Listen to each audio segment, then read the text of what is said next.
Hey guys, hey everyone. So you're looking forward to buy a new M2 MacBook, and if you're confused between the M2 Pro and the M2 Air, so okay, this video is for you then. So quickly let's look at the M2 Pro, and the first thing we would see that it ridiculously has the 6-year-old design from 2016's MacBook currently, even with, if you say, the bezels, these thick, super thick bezels, the thing written MacBook Pro, which MacBook has done away with, the touch bar over here, the keyboard is pretty much the same, and if you look at the ports, it just has two Thunderbolt 3 ports, not even Thunderbolt 4. And here you would get a 3.5 mm jack. So basically, if you go by the ports and everything, not so pro. You'll find a webcam over here, which is the 720p webcam. Again, not so pro.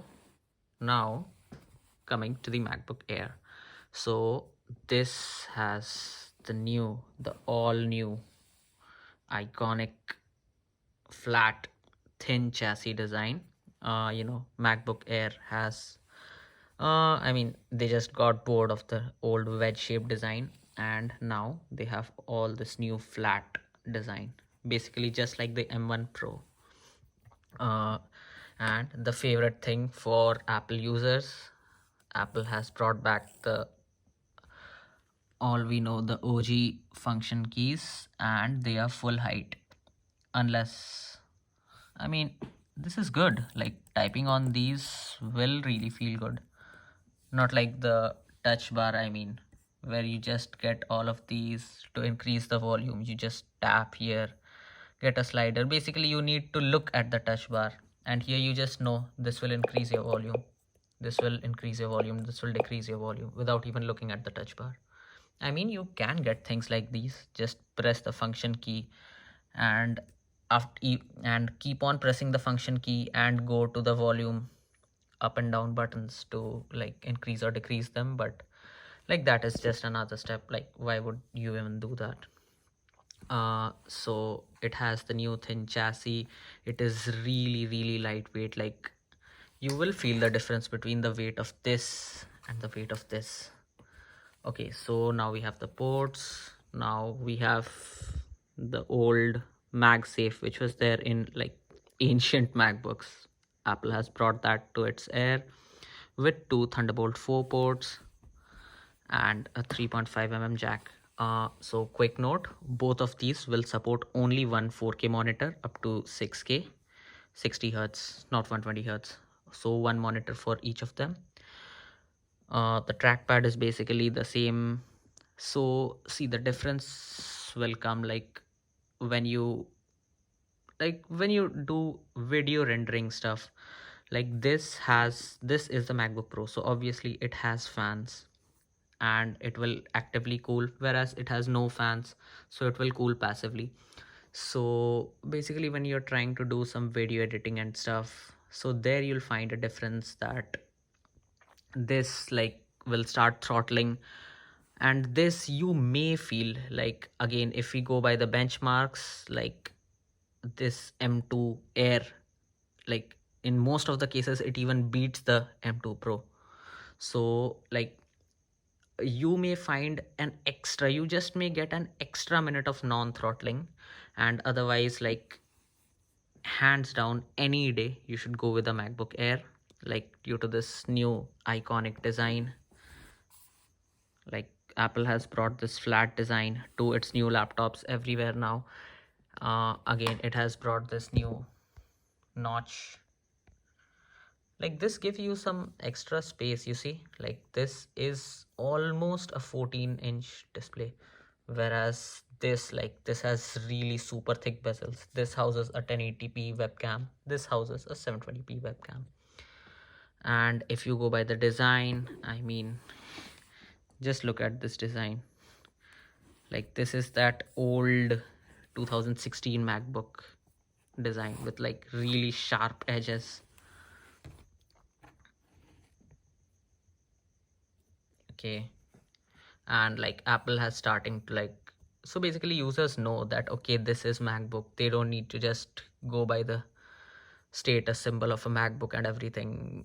I mean, MacBook users don't even want MacBook to be written, so this laptop has nowhere written that it is a MacBook. Like, it will just have an Apple logo, nothing else. So basically, if you want that extra video rendering stuff, if you want to like do video editing, more video editing without throttling, so I think this is not the laptop you should go with. You should go with the new M1 Pro MacBook Pro. Like, this is a super fast laptop. This has like 16 GPU cores.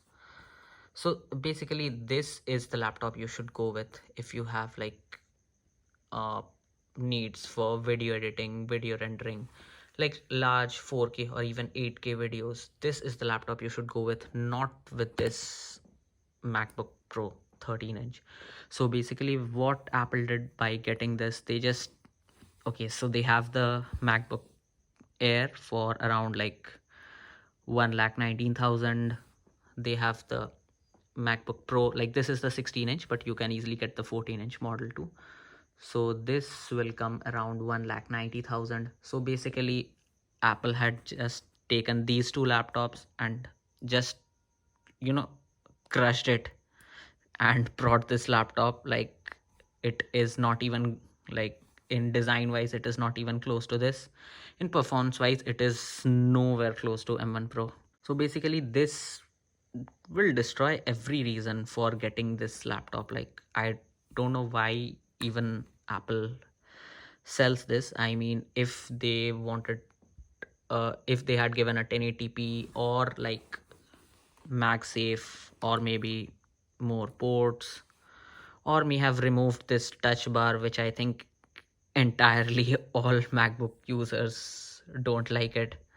So then it would like maybe be considerable, but as of now, I don't really think anyone should go with the M2 MacBook Pro, given the M2 MacBook Air exists for like lightweight tasks. And even like, see, iMovies open, like even my 4K video editing and everything, like uh, this laptop handles very easily. And if you like, you are a really like professional video editor, so I don't think you should go with this laptop. Like this, the performance wise, these two laptops, they are almost the same. Then I think obviously you should go with the M1 Pro, which is like, which is the fastest laptop, fastest MacBook, or maybe even the fastest laptop like existing out in the market. So you should go with the M1 Pro. M1 Max is obviously the fastest, not the M1 Pro. So you should go with this laptop. Like this is a really cool laptop, you see. So basically, if I close this, you can see the ports here: MagSafe, two Thunderbolt 4 ports, a 3.5 mm jack, SD card reader, again a Thunderbolt 4 port, an HDMI port, and MacBook Pro engraved on it. So you should go with this model, not this. Like, this is a very old MacBook with just an M2 chip and active cooling. Battery performance wise, both of them are like, Apple gives 2 hours more to this. They say this has 18 hours of video playback, this is 20 hours of video playback. But I use all of the three MacBooks. Like, I use them at the like for the same time. So I don't think like this has that extra 2 hours which Apple promises. Like, I normally they both will survive over a weekend completely, like without having any issues. So I don't think like that extra 2 hours which Apple has written on their website, like maybe even considering. uh, for a fraction of users, I think they really love the touch bar. And I've never personally met anyone, but like I'm sure people exist who love the touch bar. So it's for people like them. Like, if you love the touch bar, and if you have some serious hate against this notch design, I think this is the laptop for you then. Otherwise, in all of the cases, just pretend Apple didn't make this laptop, and just either think of the MacBook Air. If you like want lightweight tasks and a bit of video editing too, like this can handle it. Like, you'll find many YouTube videos out there which say it throttles if you do much video editing. Obviously it will do, but like normal video editing light, it will not even, like, I did not even see throttling on this machine since the time I bought it, and I have used it, like I have used all of the three machines thoroughly. This I pretty much have not used for video editing purposes, and on this, like, this is really really super fast. Like these both don't even stand near M1 Pro when it comes to performance.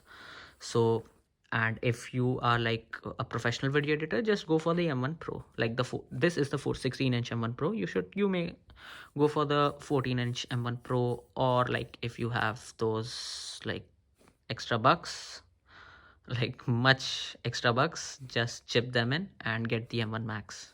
Like if you are a really professional, like that is, I think, the most powerful portable laptop on earth. So you may go for that M1 Max, but only if you really need that immense power. Otherwise, like, just go for the M1 Pro. So basically I told you the differences about this.